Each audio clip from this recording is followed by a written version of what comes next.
everyone. Welcome back to the Deep Dive. Today we're going to be tackling a topic that I think is on everyone's mind these days, generative AI. Yeah, it's everywhere you look now. Right. And chances are you're probably even using it in some way already, whether it's for work or even just for fun. Yeah, like those AI image generators that everyone's playing around with. Exactly. But with all the excitement around generative AI, it's easy to overlook the potential risks. Absolutely, and that's what we're going to be diving into today. So to help us navigate this exciting but potentially treacherous landscape, we're going to be looking at the Generative AI Risk Management Handbook as our guide for this deep dive. You know what I find really interesting about this handbook is that it's written for a really broad audience. Oh, yeah. Like, you don't need to be a tech expert to understand it. It's for anyone who's interacting with AI in any way. That makes sense. So let's get right to it. This handbook starts with the basics. What exactly is generative AI? So imagine a computer program that learns from massive amounts of data. We're talking text, images, music, pretty much anything you can think of. Okay, so it's like a super learner. Yeah, exactly. But it's not just passively absorbing information. It's actually learning to create new content based on the patterns it's discovered in all that data. So it's not just spitting back what it's been fed. Nope. It's actually generating something new. It's almost like teaching a computer to be creative in a way. I see. So it's like those chatbots that can hold conversations that sound almost human. Exactly. That's generative AI in action. Yeah. Or those AI writing tools that can help you write different kinds of content. Right. Even things like those virtual fashion try-ons you see online or special effects in movies. Yep, all powered by generative AI. Pretty amazing stuff. But the handbook reminds us that there's another side to this coin. Yeah, the risks. Right. It's not all fun and games. Generative AI comes with its own set of challenges. And these are not just theoretical risks. We're talking about real-world consequences that we need to be thinking about right now. Okay, that's a little unsettling. So let's get specific. What are some of the biggest risks we should be aware of? Well, one of the most talked about risks is the potential for misuse. Like, imagine someone using generative AI to create incredibly convincing deepfakes. Like those fake videos that are almost impossible to distinguish from the real thing. Yeah, but even more sophisticated.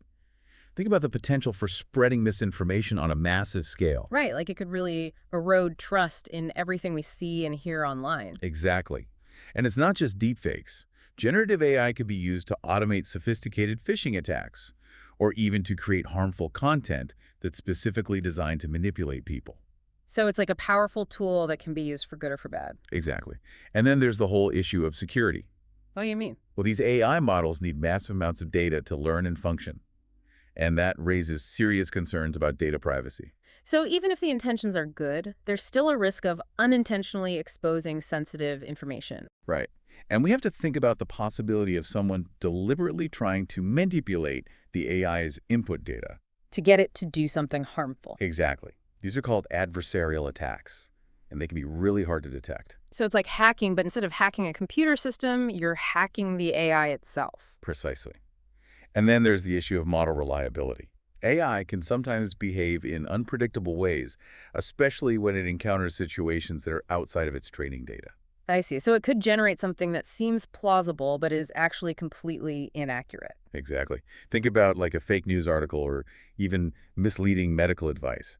It could have serious consequences. Wow, okay. So I'm starting to see why this risk management handbook is so important. It really is. It helps us understand the potential pitfalls and gives us strategies for mitigating those risks. Okay, well, I'm definitely intrigued. And it sounds like the handbook dives into some real-world cases where things went wrong with AI. It does.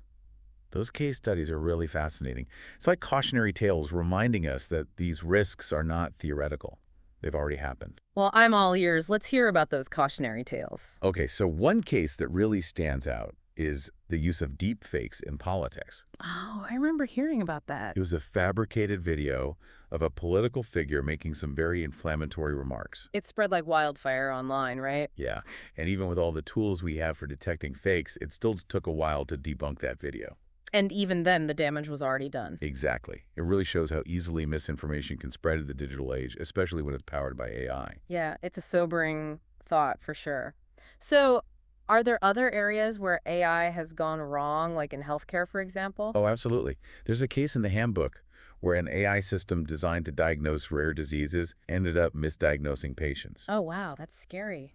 The problem was that the AI had mainly been trained on common diseases.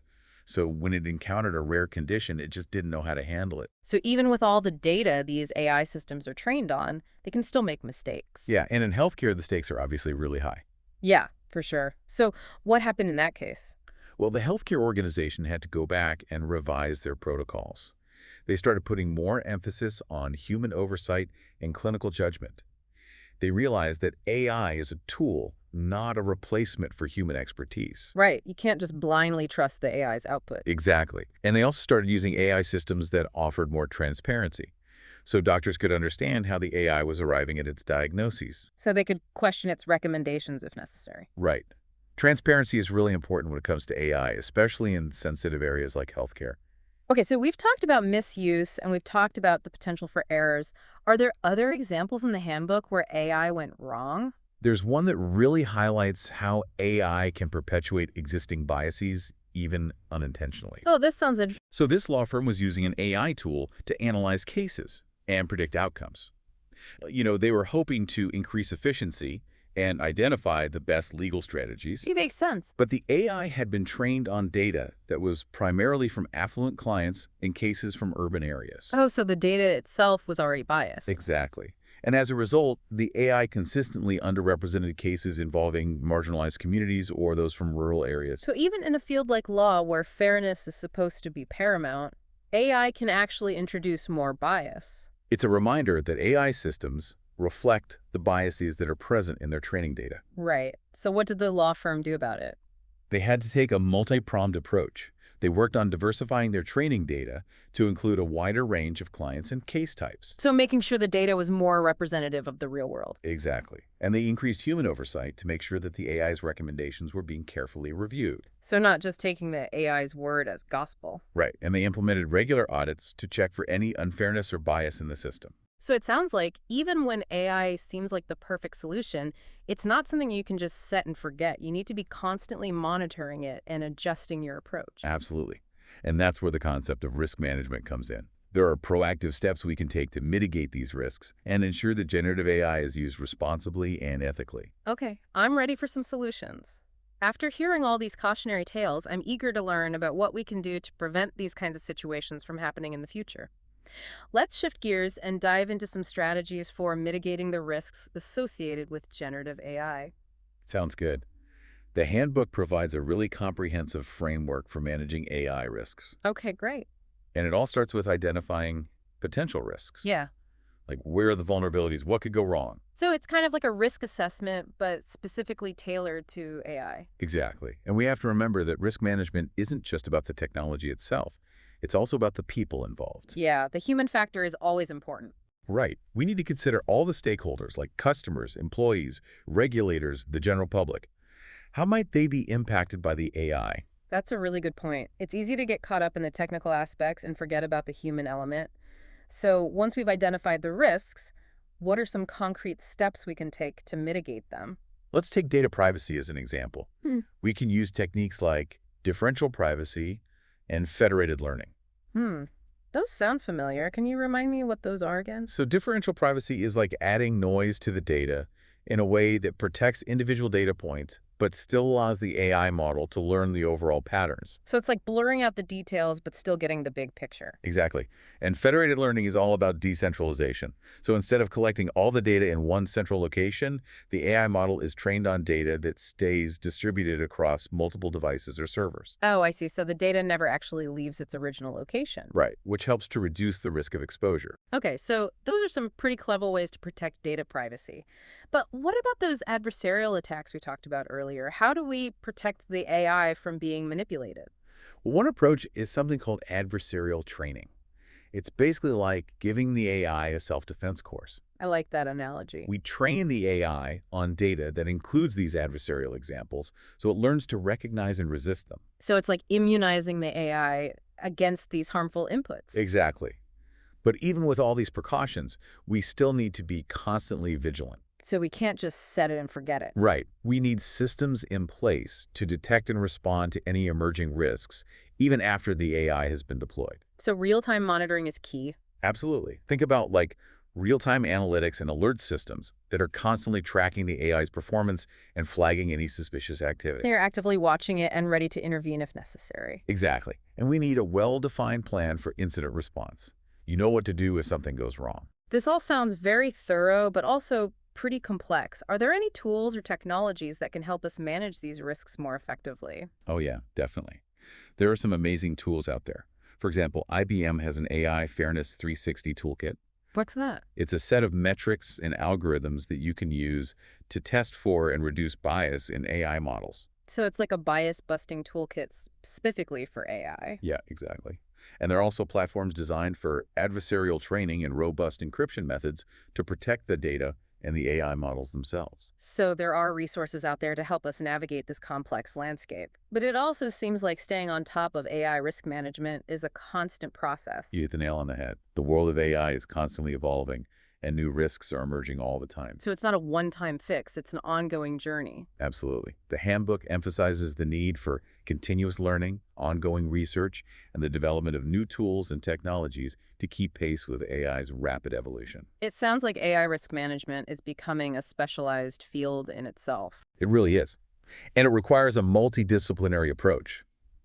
We need experts from all sorts of fields, like computer science, of course, but also ethics, law, sociology, even psychology. Wow, so many different perspectives. Yeah, it's not just a technology issue, it's a societal issue. That's really interesting. Okay, we've covered a lot of ground today. The risks, the mitigation strategies, the tools, the need for ongoing vigilance. It's a lot to process. It is, and what's even more fascinating is that the handbook doesn't stop there. It even delves into some of the lesser-known risks, like the environmental impact of AI. Wait, AI can harm the environment. It can. Training and deploying these massive AI models requires a tremendous amount of computational power, and that translates to significant energy consumption and carbon emissions. So it's not just about protecting ourselves from AI, it's about protecting the planet too. Exactly. The handbook explores various strategies for reducing the environmental footprint of AI systems. Okay, this handbook is sounding more and more like a must-read. But before we wrap up this deep dive, I'm curious to hear your final thoughts on the future of AI risk management. Where do we go from here? Well, I think it's clear that AI is here to stay, Yeah. and its impact on society is only going to grow. No doubt about that. But with that growth comes a profound responsibility. Yeah, we can't just ignore the risks. Right. We need to continue developing robust risk management frameworks, implementing best practices, and having open and honest dialogues about the ethical and societal implications of AI. It sounds like a collaborative effort. We all have a role to play. We do. Yeah. The more we understand about the risks and how to mitigate them, the better equipped we'll be to harness the power of AI for good while minimizing its potential harms. I completely agree. This deep dive has been incredibly eye-opening. We've explored the potential risks of generative AI, from misuse and data privacy concerns to security threats and even the environmental impact. But we've also learned about practical strategies for mitigating those risks, like using diverse training data and implementing robust security measures, Yeah. And ensuring human oversight. and embracing those innovative approaches we talked about, like differential privacy and federated learning. Right. And it's amazing how much depth this handbook provides. Yeah, it doesn't just skim the surface. It really digs deep into the nuances of AI risk management. So what else stood out to you as we were preparing for this deep dive? What I found really fascinating was how the handbook acknowledges that these risks are constantly changing. Oh, yeah. Like, it recognizes that generative AI is always evolving, and with those advancements come new challenges. It's like we're in a constant race to stay ahead of the risk. Exactly. It's a dynamic process. The handbook really stresses the importance of staying ahead of the curve. So how do we do that? We need to keep learning, doing research, and developing new tools and technologies to keep up with how fast AI is changing. It sounds like AI risk management is becoming a whole field of its own. It really is. Yeah. And it requires a multidisciplinary approach. What do you mean? We need people from all sorts of backgrounds: computer science, ethics, law, sociology, even psychology. So it's not just about the technology itself. No, it's about understanding the broader societal impact of AI. That's a great point. Okay, so we've talked about the risks, the mitigation strategies, the tools, the ethical considerations, the need for ongoing vigilance. What does all this mean for the average person who's excited about AI but also wants to use it responsibly? Well, I think the key takeaway is awareness. Awareness of the risks. Exactly. The more we understand about the potential downsides of generative AI, the better choices we can make about how to use it. So we can harness its power for good without falling into those traps. Precisely. The Generative AI Risk Management Handbook is a fantastic resource for anyone who wants to dive deeper into all of this. I completely agree. This deep dive has been incredibly insightful, and I highly recommend checking out the handbook if you want to learn more. It's packed with real-world examples and practical advice that can help us navigate this complex landscape. And it underscores the importance of approaching AI with caution and responsibility. We all have a role to play in ensuring that AI is used ethically and for the benefit of society. Well said. Thanks for joining us on this deep dive into the world of generative AI risk management. Until next time, keep learning, keep questioning, and keep exploring responsibly. Using diverse training data, implementing robust security measures, ensuring human oversight, and embracing those innovative approaches we talked about, like differential privacy and federated learning. Right. It's amazing how much depth this handbook provides. It doesn't just skim the surface. Yeah. It really digs deep into the nuances of AI risk management. So what else stood out to you as we were preparing for this deep dive? What I found really fascinating was how the handbook acknowledges that these risks are constantly changing. Oh, yeah. Like, it recognizes that generative AI is always evolving, and with those advancements come new challenges. It's like we're in a constant race to stay ahead of the risks. Exactly. It's a dynamic process. Yeah. The handbook really stresses the importance of staying ahead of the curve. So how do we do that? We need to keep learning, doing research, and developing new tools and technologies to keep up with how fast AI is changing. It sounds like AI risk management is becoming a whole field of its own. It really is. And it requires a multidisciplinary approach. What do you mean? We need people from all sorts of backgrounds: computer science, ethics, losses, sociology, even psychology. So it's not just about the technology itself. No, it's about understanding the broader societal impact of AI. That's a great point. No? Okay, so we've talked about the risks, the mitigation strategies, the tools, the ethical considerations, the need for ongoing vigilance. What does all this mean for the average person who's excited about AI but also wants to use it responsibly? Well, I think the key takeaway is awareness. Awareness of the risks. Exactly. The more we understand about the potential downsides of generative AI, the better choices we can make about how to use it. So we can harness its power for good without falling into those traps. Precisely. So it's really about education and staying informed. Yeah, definitely. The Generative AI Risk Management Handbook is a fantastic resource for anyone who wants to dive deeper into all of this. I completely agree. This deep dive has been incredibly insightful, and I highly recommend checking out the handbook if you want to learn more. It's packed with real-world examples and practical advice that can help us navigate this complex landscape. And it underscores the importance of approaching AI with caution and responsibility. We all have a role to play in ensuring that AI is used ethically and for the benefit of society. Well said. Thanks for joining us on this deep dive into the world of generative AI risk management. Until next time, keep learning, keep questioning, and keep exploring responsibly.